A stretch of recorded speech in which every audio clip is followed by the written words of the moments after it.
اور برکھار دو انگریز تھے، انہوں نے وہاں کا دورہ کیا اور دورہ کر کے محمد بن عبد الوہاب کی تحریک کو انہوں نے وہابی کا نام دیا، حالانکہ جس نے تحریک چلائی جس نے یہ کہا کہ قبر پر سجدہ جائز نہیں، قبر پر چراغ جلانے جائز نہیں، قبر پر پھول کی چادر چڑھانا جائز نہیں، اس کا نام ہے محمد بن عبد الوہاب۔ وہ عرب دریا ریاض کے علاقے کا رہنے والا تھا۔ یہ جو سعودی عرب کے حکمران ہیں ان کا وہ پیر تھا، اس نے بیچارے نے توحید کا جب اعلان کیا تو کئی لوگوں کو بڑی تکلیف ہوئی کہ یہ قبر پہ سجدوں سے روک پائے، یہ قبر پہ چراغ جلانے سے روک پائے، یہ قبر پہ ملت بنانے سے روک پائے۔ انہوں نے کہہ دیا یہ وہابی ہے، اتنا بڑا غلط لفظ دنیا ہے کہ اس کا اپنا نام تو محمد تھا، محمد بن عبد الوہاب، عبد الوہاب اس کے باپ کا نام تھا، تو اگر اختلاف اس کے محمد کے ساتھ تھا تو اس کے ماننے والوں کو محمدی کہنا چاہیے تھا، لیکن اس کے باپ عبد الوہاب بیچارے کا کیا قصور تھا کہ اس کی طرف منسوخ کر کے کہہ دیا کہ یہ وہابی ہو گئے، حالانکہ عبد الوہاب کا قصور ہی کوئی نہیں۔ محمد نے کہا تھا کہ محمد بن عبد الوہاب تھا، امام احمد بن حنبل کا مقلد تھا، اس نے کہا تھا کہ پختہ قبریں نہ بناؤ، اس نے کہا تھا کہ قبروں پہ چراغ نہ جلاؤ، اس نے کہا تھا کہ قبروں پہ سجدے نہ کرو، اور آج اسی کی وجہ سے ہاں حضور کے روضے کے سامنے کوئی سجدہ نہیں کر سکتا، کر سکتا ہے بولو بھائی، کوئی سجدہ کر سکتا ہے؟ حضور کے روضے کے سامنے سجدہ جائز نہیں۔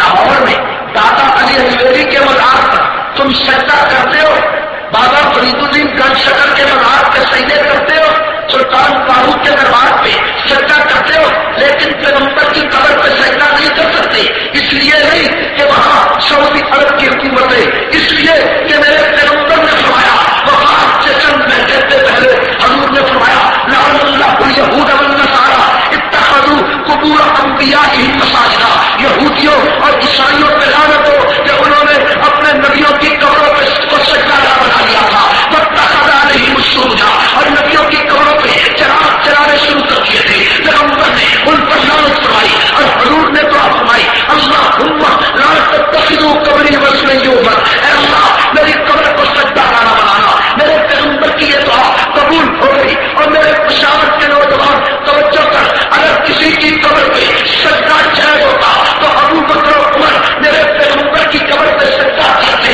اگر کسی کی قبر پہ چراغ جلانا جائز ہوتے حضور کی قبر پہ صحابہ چراغ جلاتے، اگر کسی کی قبر پہ تو پختہ کرنا، کسی کی قبر کو جناب علی طواف کرنا جائز ہوتا تو پیغمبر کی قبر پہ صحابہ طواف کرتے، اگر کسی کی قبر پہ عبادت جائز ہوتی تو صحابہ پیغمبر کی قبر پہ عبادت کرتے۔ اگر دنیا کے سب سے بڑے سردار پیغمبر کی قبر کا نہ طواف جائز ہے، نہ کچرا جائز ہے، نہ پھولوں کی چادر چڑھانا جائز ہے، نہ ہر کے خلاف سے پیغمبر کے روضے کو دھونا جائز ہے، نہ اس کا طواف جائز ہے، تو میرے پیغمبر سے بہتر نہ کوئی ولی ہے، نہ کوئی قطب ہے، نہ کوئی اقبال ہے، نہ کوئی پیر ہے، نہ کوئی فوجی ہے۔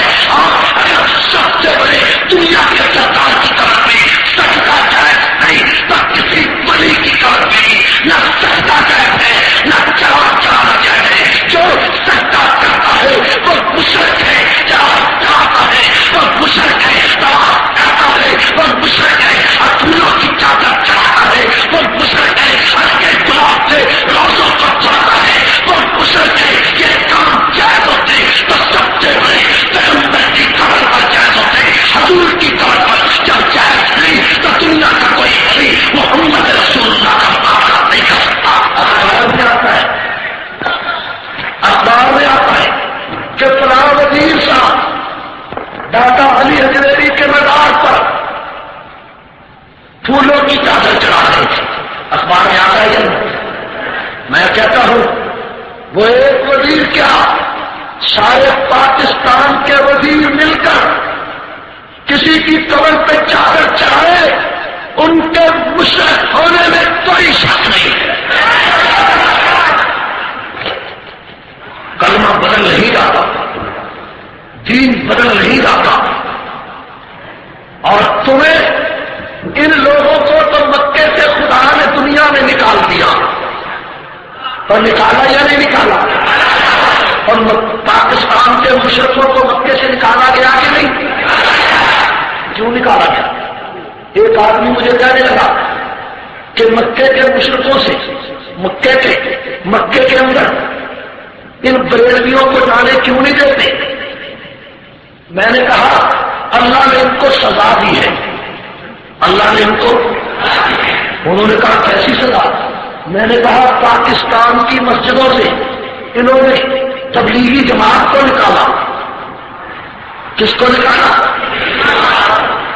اس مسجد سے نکالا جس مسجد میں 25 نمازوں کا ثواب ملتا ہے۔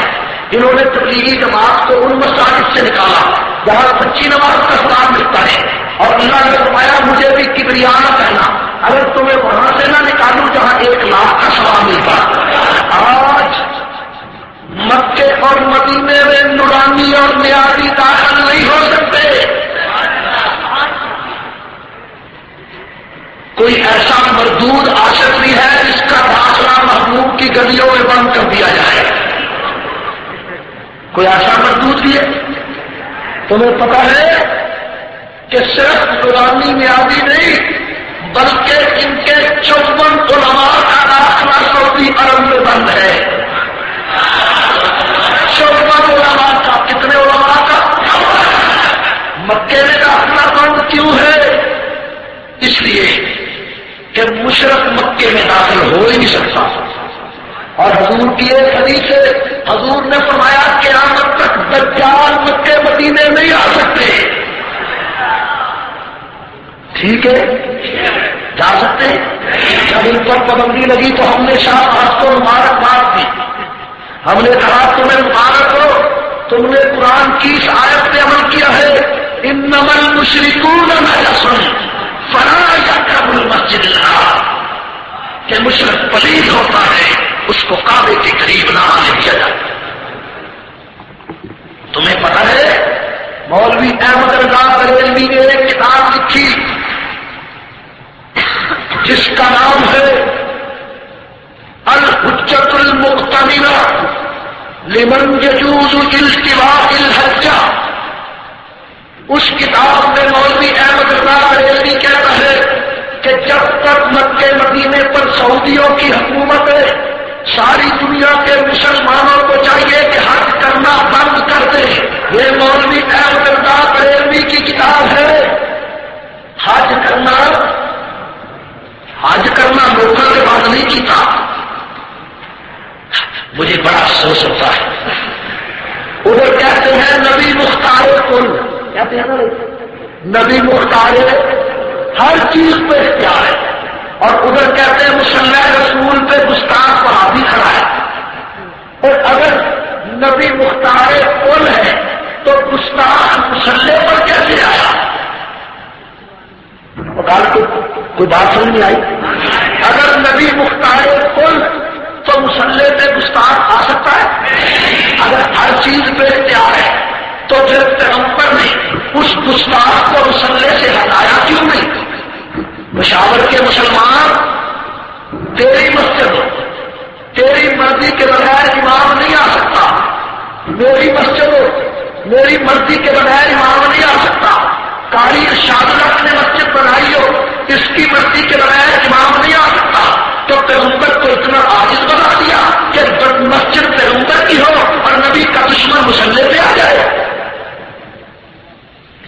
ادھر کہتے پیغمبر مختار کل ہے، ہر چیز پہ اختیار ہے، تو بتا گستاخ کو مصلی سے ہٹا کیوں نہیں دیتے؟